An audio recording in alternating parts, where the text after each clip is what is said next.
Hello दोस्तों, आज की नई वीडियो में आपका फिर से स्वागत है। आज की वीडियो में हम पढ़ने वाले हैं क्लास 10th का मैथ, जिसकी एक्सरसाइज है 6.3। इसका क्वेश्चन नंबर 7 सॉल्व करेंगे। आइए देखते हैं क्वेश्चन नंबर 7 क्या कहता है। क्वेश्चन नंबर 7 है, दी गई आकृति में, ये हमारे पास एक आकृति दी गई है जिसमें त्रिभुज ए बी सी के शीर्षलंब AD और CE के शीर्षलंब कौन से हैं? AD और CE परस्पर बिंदु P पर प्रतिच्छेद करते हैं। यहाँ पर बिंदु P पर प्रतिच्छेद करते हैं, तो दर्शाइए, ये हमें सिद्ध करना है। सबसे पहले त्रिभुज AEP समरूप है त्रिभुज CDP के। क्या सिद्ध करना है हमें? सबसे पहला पॉइंट सिद्ध करना है हमें, त्रिभुज AEP यानी कि AEP ये वाला त्रिभुज समरूप है त्रिभुज किसके? CDP के। CDP के ये वाला सिद्ध करना है, इसके समरूप CDP के। इसका मतलब ये है कि ये वाला त्रिभुज इस त्रिभुज के समरूप हमें सिद्ध करना है। तो यहाँ पर हम लिखेंगे त्रिभुज AEP व त्रिभुज CDP में। यहाँ पर अगर हम गौर करें तो ये कोण E समकोण है। कैसा है? कोण E समकोण है। और यहाँ पर भी कोण D कैसा है? समकोण है। तो कोण E कोण D के बराबर हो जाएगा, यानी कि प्रत्येक कोण के यहाँ पर कैसा है? प्रत्येक कोण यहाँ पर 90 अंश का है, यानी कि समकोण है। तो ये दोनों बराबर हो गए। कोण APE कोण APE बराबर होगा कोण CPD के। कोण CPD के ये वाला कोण इस कोण के बराबर होगा शीर्षाभिमुख कोण से। किससे? शीर्षाभिमुख कोण। तो यहाँ पर हम लिख देंगे शीर्षाभिमुख कोण। क्लियर है?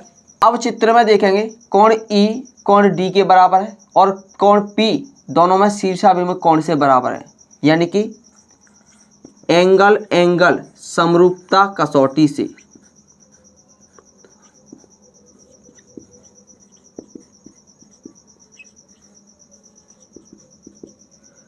त्रिभुज AEP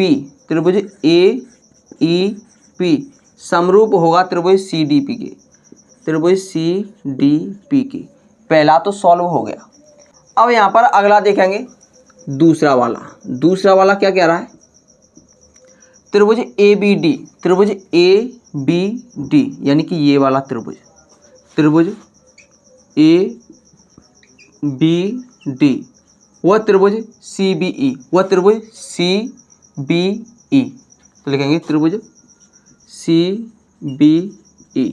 यहाँ पर देखेंगे त्रिभुज ABD इसमें एक कोण समकोण है, कोण D कैसा है? समकोण है। और इसमें देखेंगे CBE में इसमें कोण E समकोण है। इसका मतलब ये है कि कोण D बराबर होगा कोण E के। क्यों? क्योंकि प्रत्येक कोण कैसा है? यहाँ पर समकोण है, यानी कि 90 अंश का है। और देखेंगे त्रिभुज ABD यानी कि ये वाला त्रिभुज और त्रिभुज CBE यानी कि ये वाला त्रिभुज, इन दोनों में कोण B कॉमन है। कैसा है? कॉमन है। तो यहाँ पर लिखेंगे कोण B बराबर है कोण B के। क्यों? क्योंकि उभयनिष्ठ है। अब उभयनिष्ठ है तो यहाँ पर भी दो कोण बराबर हैं दोनों त्रिभुज के। एक तो कोण D बराबर है और कोण B दोनों में कॉमन है। तो एंगल से, यानी कि एंगल समरूपता कसौटी से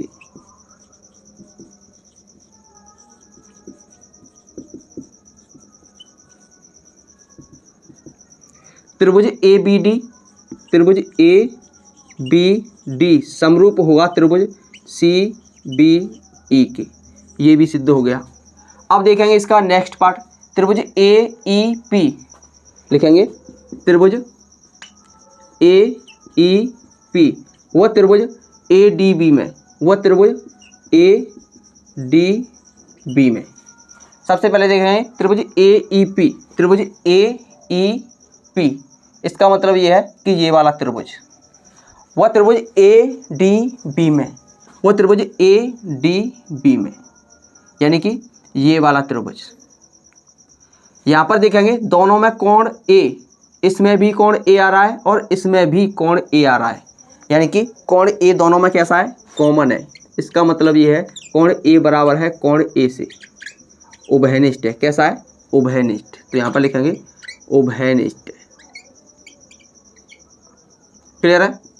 और देखेंगे त्रिभुज ए ई पी में कोण ई समकोण है और कोण ए डी बी में कोण डी समकोण है। इसका मतलब ये है कि कोण ए बराबर है कोण डी के। क्यों? क्योंकि प्रत्येक कोण कैसा है? समकोण है। तो यहाँ पर भी दो कोण कैसे हैं? बराबर हैं। तब एंगल एंगल समरूपता कसौटी से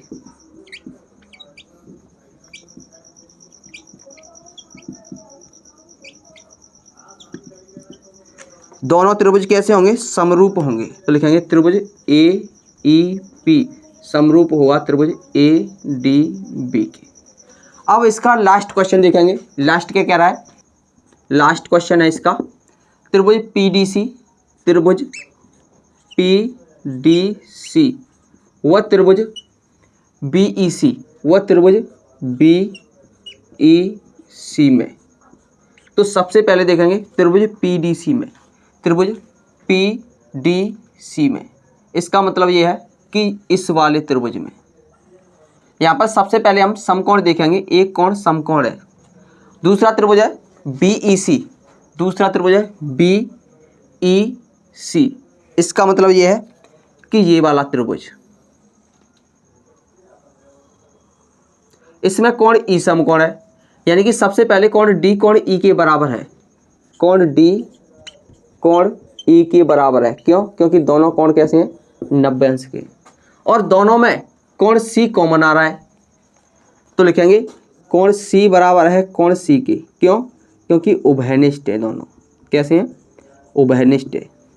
तो यहाँ पर दो कोण बराबर हैं तो एंगल एंगल समरूपता कसौटी से, समरूपता कसौटी से दोनों त्रिभुज कैसे होंगे? समरूप होंगे। त्रिभुज पी डी सी समरूप होगा त्रिभुज बी ई सी के। और यही हमें सिद्ध करने थे।